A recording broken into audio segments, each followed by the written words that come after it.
മിൻ അംവാലിഹിം സദഖത്തൻ, അവരുടെ മാലിൽ നിന്ന് സത്യസന്ധമായത് നീ സ്വീകരിക്കുക. തുതഹിറുഹും, എന്നിട്ട് അതുകൊണ്ട് അവരെ ശുദ്ധീകരിക്കുക. കാശ് വാങ്ങിയിട്ട് എങ്ങനെ ശുദ്ധീകരിക്കാന്ന് ഞാൻ ചോദിച്ചതാണ്. തുസക്കീഹിം, അവരെ സംസ്കരിക്കുക. ഞാൻ നിങ്ങളേക്കൊക്കെ കുറച്ചിട്ട് കായണ് വാങ്ങാൻ, ഇങ്ങോട്ട് നിങ്ങളെ ശുദ്ധീകരിച്ച് സംസ്കരിച്ചു വിടുക. എങ്ങനെയാ സംഗതി? അത് മനസ്സിലായി. മിൻ അംവാലിഹിം സദഖത്തൻ, സത്യസന്ധമായ ശരിയായ സത്യപ്പെടുത്തപ്പെട്ട അറിവുകൾ, ജ്ഞാനങ്ങൾ അവരിൽ നിന്ന് സ്വീകരിച്ചുകൊണ്ട് ആ അറിവ് കൊണ്ടാണ് സംസ്കരിക്കേണ്ടത്. ആ ജ്ഞാനങ്ങൾ കൊണ്ടാണ് അവരെ സംസ്കരിക്കേണ്ടത്. അതുകൊണ്ടാണ് അവരെ പരിശുദ്ധരാക്കേണ്ടത്. വെള്ളം കൊണ്ടാണെങ്കിലും തെറ്റില്ല, എന്നാ കൈ വൃത്തിയാക്കിയെങ്കിലും ചെയ്യാം. ഇത് കായ് കൊണ്ട് വൃത്തിയാക്കണ പണി എങ്ങനെയാന്നുള്ളത് ഇപ്പോഴും മനസ്സിലായിട്ട്.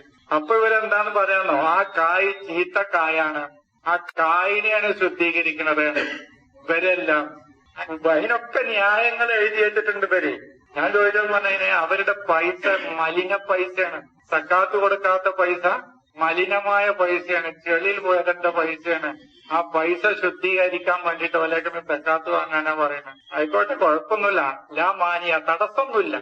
ഞാൻ പറഞ്ഞില്ലേ, അങ്ങനെ വായിക്കണവർക്ക് അങ്ങനെ വായിക്കാം, നമ്മൾ തടസ്സം പറയുന്നില്ല. ഓ ബനീൻ, അപ്പോൾ നിങ്ങൾക്ക് ഈ ആവശ്യങ്ങൾക്ക് വേണ്ടി എന്തൊക്കെ നിങ്ങൾക്ക് നിർമ്മിക്കേണ്ടതുണ്ടോ അതും അവൻ നിങ്ങൾക്ക് നൽകും. ബന എന്ന് പറഞ്ഞാൽ നിർമ്മിച്ചു എന്നാണ്, മക്കളല്ല. മക്കള ബനീൻ എന്ന് പറഞ്ഞാൽ, ബന എന്ന് പറഞ്ഞാൽ നിർമ്മിച്ചു എന്നാണ്. ബനീൻ എന്ന് പറഞ്ഞാൽ നിർമ്മിച്ചുകൊണ്ടിരിക്കുന്നത്. എന്തൊക്കെ നിങ്ങളുടെ ജീവിതത്തിൽ പ്രൊഡ്യൂസ് ചെയ്യേണ്ടതുണ്ടോ അതൊക്കെ അള്ളാഹു നിങ്ങൾക്ക് അപ്പോൾ നൽകും. നൽകിയില്ലേ? 100 കൊല്ലം മുമ്പുള്ളവന് വിമാനം ആവശ്യം ഉണ്ടായിരുന്നില്ല, കിട്ടിയില്ല. ഇപ്പൊ ആവശ്യമായി, അപ്പൊ അവന് കിട്ടി.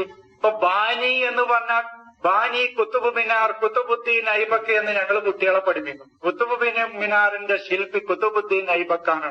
ബാനി ദസ്തൂറുൽ ഹിന്ദി ഡോക്ടർ അംബേദ്കർ, ഇന്ത്യൻ ഭരണഘടനയുടെ ബാനി ശില്പി ഡോക്ടർ അംബേദ്കർ. അതാണ് ബാനി എന്ന് പറയുമ്പോഴത്തെ നിങ്ങൾ കുട്ടികളുണ്ടാക്കണമെന്ന് വിചാരിക്കണ്ട, ഒക്കെ അവിടേക്ക് തന്നെ പോകണം. ബന യബിനി, ബാനി എന്ന് പറഞ്ഞാൽ നിർമ്മിക്കുന്നവൻ.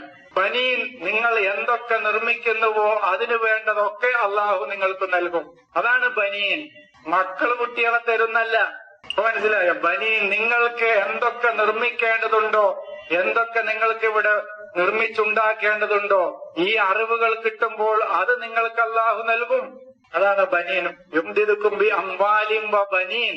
ബനാൻ എന്ന് പറഞ്ഞാൽ നിർമ്മിച്ചു കഴിഞ്ഞത്. അതാണ് ബനാനും ബനീനും തമ്മിലുള്ള വ്യത്യാസം. ബനാത്ത് എന്ന് പറഞ്ഞാൽ ശുദ്ധമായ, നാം നിർമ്മിച്ച നമ്മുടെ ചിന്തയിൽ നിന്ന് ഉത്ഭൂതമായ ശുദ്ധമായ അറിവുകൾ. പിന്നെ അത്ഹറുലക്കും എന്ന് യൂത്ത് പറഞ്ഞു.